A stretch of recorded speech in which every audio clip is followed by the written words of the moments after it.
Mes chers amis, bonjour, bienvenue sur les routes de l'électron pour continuer l'histoire du circuit imprimé. Au précédent épisode de cette histoire, nous avons parlé du fait qu'il avait été répertorié en 1947 6 familles de techniques d'impression de circuits imprimés. Nous avons commencé par la plus utilisée d'entre elles, la famille des techniques à base de peinture conductrice. Il y a beaucoup à dire sur cette famille, voilà pourquoi cette présentation a été coupée en 2 parties. La dernière fois, nous avons parlé des constituants des peintures conductrices et par la même occasion des peintures résistives. Nous allons maintenant parler des méthodes d'application sur les surfaces isolantes. Alors, je vous suggère de vous installer confortablement et je vous retrouve après le générique.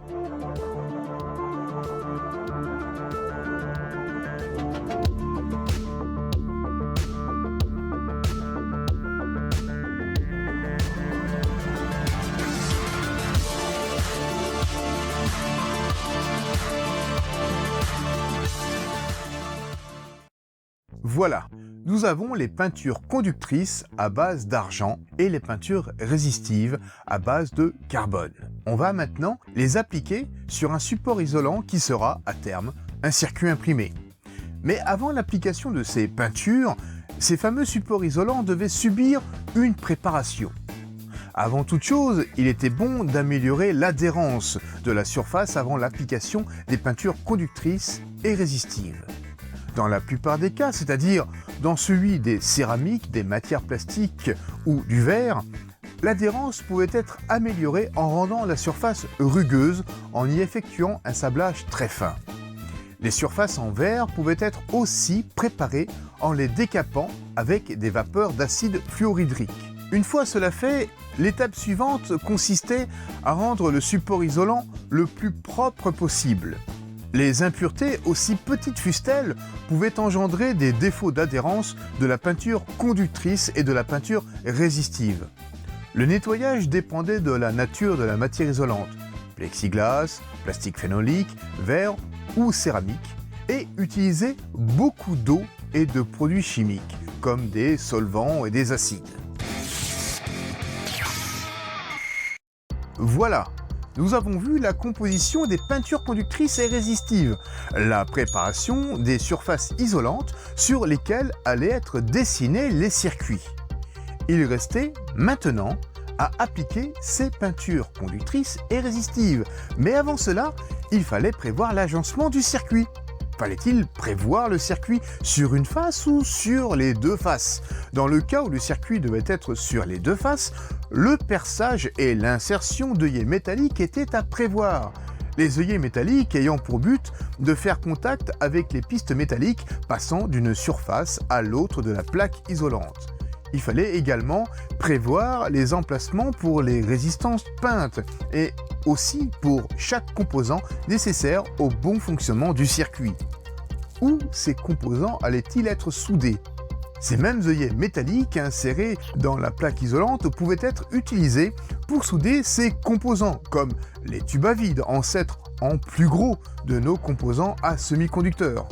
Ceci dit, il était tout aussi possible de souder les pattes des composants directement sur les pistes d'argent avec une soudure à base d'étain, de plomb et de 2% d'argent. Cette faible quantité d'argent servant à saturer la soudure pour éviter la destruction des pistes imprimées sur la plaque isolante.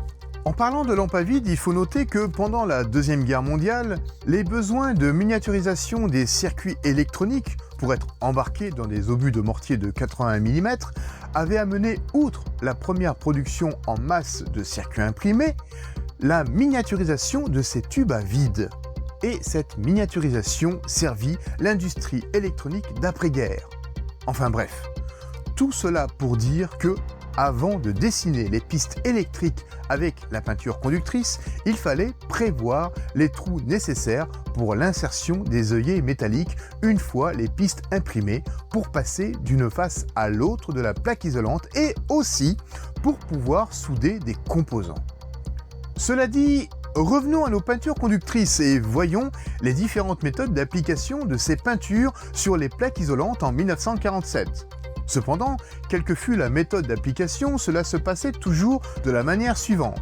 Application de la peinture conductrice, séchage ou cuisson, selon la nature du support isolant sur lequel la peinture conductrice avait été appliquée, puis application de la peinture résistive aux endroits nécessitant une résistance électrique suivie d'une phase de séchage ou de cuisson. Voyons maintenant les méthodes d'application de ces peintures conductrices et résistives. La première de ces méthodes, la plus rudimentaire, était l'application au pinceau. Une fois la bonne viscosité de la peinture obtenue, cette dernière était appliquée sur la plaque isolante, en prenant soin d'éviter les bulles d'air, qui pourraient entraîner des problèmes de conductivité de la piste électrique, voire sa rupture. Cette méthode au pinceau n'était possible que quand les tolérances dimensionnelles le permettaient, en gros quand les tolérances n'étaient pas serrées, et surtout quand la cadence de production n'était pas forte. Pour des tolérances plus étroites, il fallait utiliser un pochoir. Il y avait un pochoir pour les pistes électriques à base d'argent et, le cas échéant, un autre pochoir pour l'application de la peinture résistive, là où, sur les circuits, les résistances étaient nécessaires. Les pochoirs les plus simples pouvaient être obtenus avec de fines feuilles de métal, de plastique, de papier ou même du tissu. Le motif du circuit y était directement découpé. Mais fabriqués ainsi, les pochoirs étaient relativement fragiles et leur utilisation était limitée et ne permettait pas une grande cadence et une bonne répétabilité de production. Les meilleurs pochoirs étaient ceux obtenus à partir de tissage. Un tissage de soie, de fibres de verre ou de fils de métal très fins, du métal comme le cuivre, l'acier inoxydable ou le bronze phosphoreux. Avec le tissu obtenu avec ces matières, le but était de faire passer la peinture conductrice ou résistive à travers ces mailles. Et pour ce faire, les mailles présentaient une ouverture entre 75 et 200 microns pour la peinture conductrice et entre 125 et 190 microns pour la peinture résistive. Le choix de la matière, soit fibre de verre ou métal, dépendait de ce qu'on attendait en termes de coût et de longévité du pochoir. Quel que fût ce choix, le procédé pour obtenir le pochoir à partir du tissu était le même. Le tissu était tendu sur un cadre, puis recouvert d'une fine couche de gélatine ou d'alcool polyvinylique mélangé avec du dichromate de potassium. Le dichromate de potassium rendait l'alcool polyvinylique et la gélatine photosensibles, et le mélange, soumis à une forte source ultraviolet, se solidifiait, devenant insoluble dans l'eau. Sachant cela, voici donc comment était obtenu le pochoir. Un positif photographique du circuit à produire était fermement plaqué sur le tissu recouvert du mélange photosensible. Le tout était soumis à une source d'ultraviolet. Les parties non exposées aux ultraviolets qui correspondaient aux portions du circuit à imprimer gardaient leur solubilité dans l'eau, le reste s'étant solidifié au contact des ultraviolets. Le pochoir est ensuite nettoyé à l'eau froide pour laisser apparaître le motif du circuit. Évidemment, l'opération était la même pour les pochoirs dédiés au dépôt de la peinture résistive. Une fois les pochoirs obtenus, un dispositif qu'on pourrait appeler porte-pochoir était utilisé. Le porte-pochoir avait pour but de positionner et plaquer parfaitement les pochoirs, et ce aussi bien pour la peinture conductrice que résistive, sur la plaque isolante destinée à recevoir le circuit électronique. De la peinture à la viscosité bien choisie était placée sur une des extrémités du pochoir, puis à l'aide d'une raclette, elle était étalée, forçant la peinture à passer au travers des mailles du pochoir pour former les pistes sur la plaque isolante en contact dessous, et ce, de manière relativement uniforme. Ce procédé permettait de limiter au maximum le gaspillage de peinture conductrice ou résistive et autorisait une cadence et une répétabilité efficaces pour l'époque. Les raclettes d'application étaient en néoprène, mais à cause de l'attaque chimique des composants de la peinture conductrice, il était possible de les remplacer en caoutchouc nitrile. Dans le cas de la peinture résistive, parce qu'il fallait avoir le plus de précision possible sur le dépôt de la couche de peinture, l'utilisation d'une raclette à pression contrôlée était nécessaire. Certes, ce type de raclette pouvait être aussi utilisé pour la peinture conductrice à base d'argent, mais c'était moins critique. Il était possible, selon les valeurs de résistance à obtenir, de superposer les couches de peinture résistive en laissant sécher entre 5 et 10 minutes entre chaque couche. De façon industrielle, les résistances obtenues avaient des précisions de l'ordre de 15%, ce qui peut paraître énorme de nos jours. Cependant, avec des ajustements spécifiques, les tolérances pouvaient tomber entre 3 et 5%.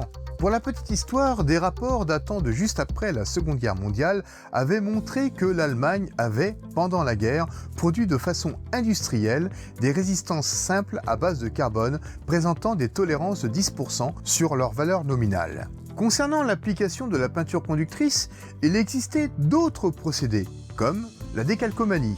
Le principe de la décalcomanie consistait à imprimer le circuit désiré sur une surface intermédiaire, comme un film mince et souple, pour être ensuite transféré sur la surface finale.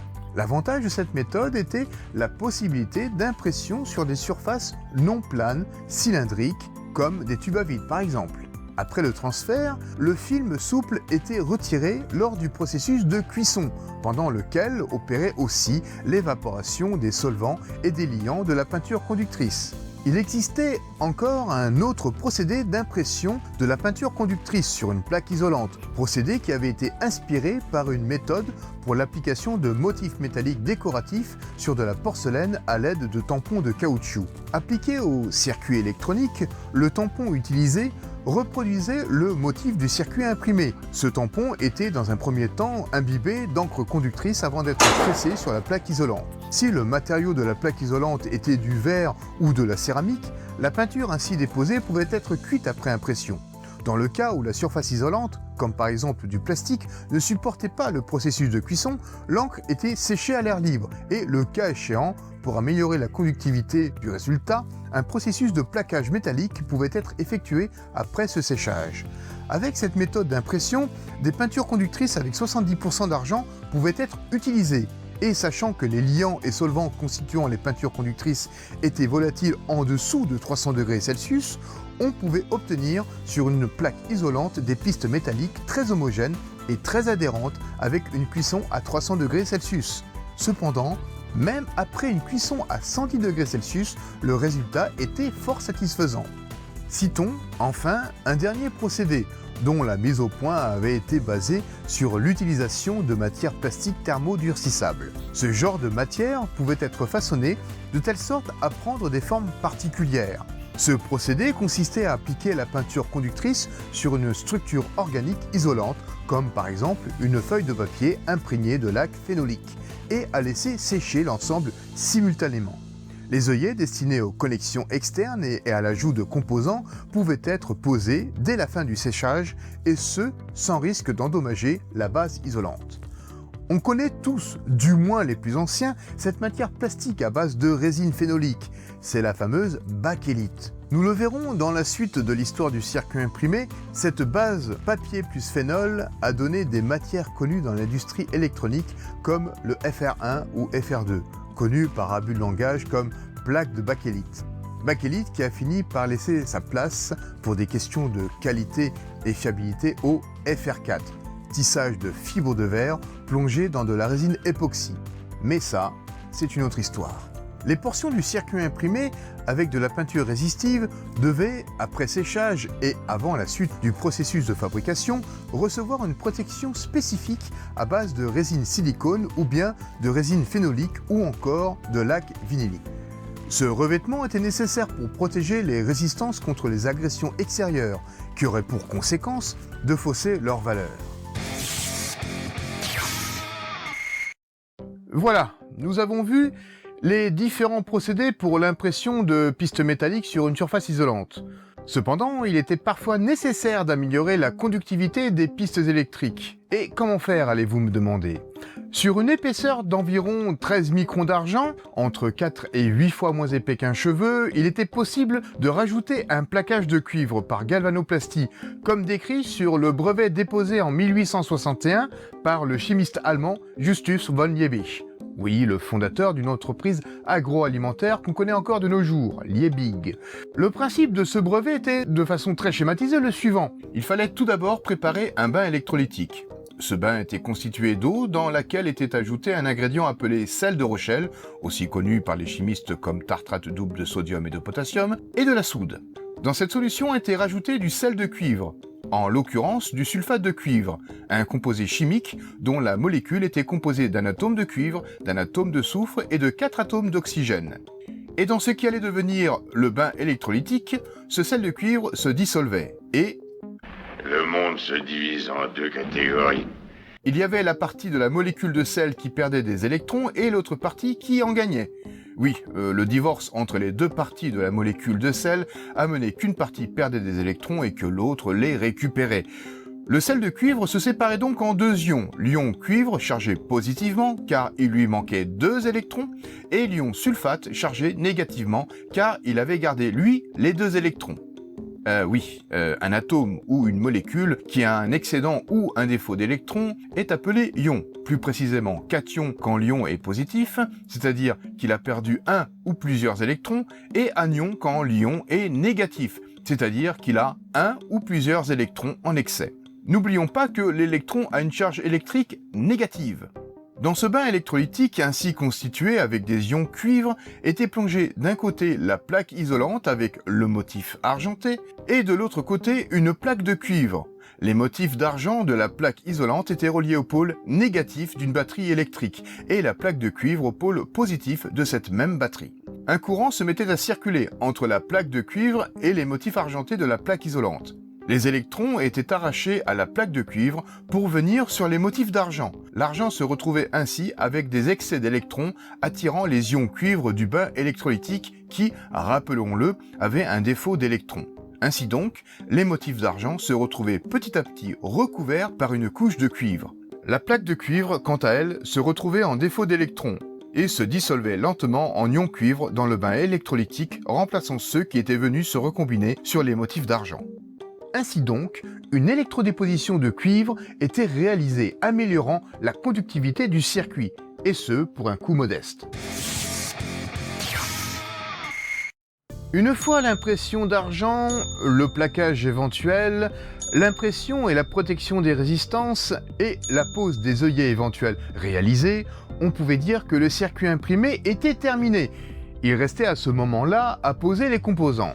Allez, un petit mot sur la pose des composants et on s'arrêtera là pour la première famille des techniques de fabrication des circuits imprimés, celle des techniques à base de peinture conductrice. Les composants pouvaient, comme nous l'avons vu plus tôt, être soudés directement sur les pistes métalliques, avec une soudure à base de plomb, d'étain et d'argent, ou bien soudés dans les œillets posés dans les trous percés au préalable sur la plaque isolante du circuit imprimé. Dans ce dernier cas, une technique qu'on pourrait appeler de soudure par immersion pouvait être utilisée. Il s'agit de l'ancêtre de ce qu'on connaît dans le monde de l'assemblage électronique sous le nom de soudage à la vague. Dans cette technique, les pattes des composants étaient insérées dans les trous des œillets et l'ensemble était chauffé à une température de 230 degrés Celsius avant d'être plongé pendant 20 secondes dans un bain de soudure. Le bain de soudure était composé d'étain plomb en fusion, de cire et de colophane, constituant 3 couches.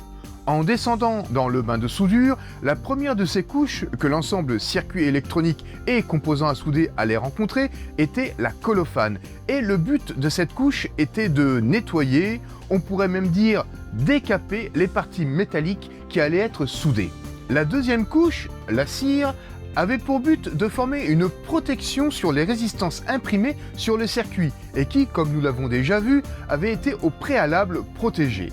Enfin, la troisième couche était la soudure en fusion, destinée à souder les pattes des composants avec les œillets dans lesquels elles avaient été insérées. Sur les parties conductrices, le fait de plonger la carte dans un bain de soudure apportait un revêtement métallique supplémentaire qui ne pouvait aller que dans le sens d'une amélioration de la conductivité, à l'instar de l'électrodéposition dont nous avons parlé plus tôt. Les revêtements de protection qui avaient été appliqués sur les résistances évitaient à ces dernières d'être recouverts de soudure. Cependant, les résistances peintes subissaient par cette méthode un choc thermique qui perturbait leur valeur de quelques pourcents, et ce, de façon quasi irréversible. Mais c'est toujours un problème de nos jours, même si le phénomène est mieux maîtrisé. Un autre procédé de soudage pouvait être utilisé, le soudage par induction, où la chaleur était induite électromagnétiquement à haute fréquence sur la fine piste d'argent sur la plaque isolante et sur la pâte métallique du composant à souder.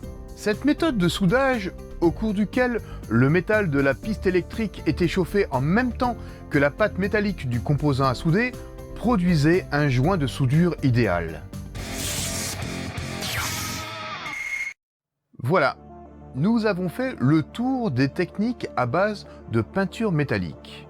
La prochaine fois, nous verrons la deuxième famille des techniques d'impression des circuits imprimés en 1947, j'ai nommé les techniques d'impression par pulvérisation. Si mon travail vous a plu, alors je vous invite à vous abonner et à actionner la petite cloche pour ne pas louper les notifications, mais également à laisser un commentaire, un pouce en l'air, cela permettra à cet épisode d'être mieux référencé et ainsi d'être vu par d'autres personnes.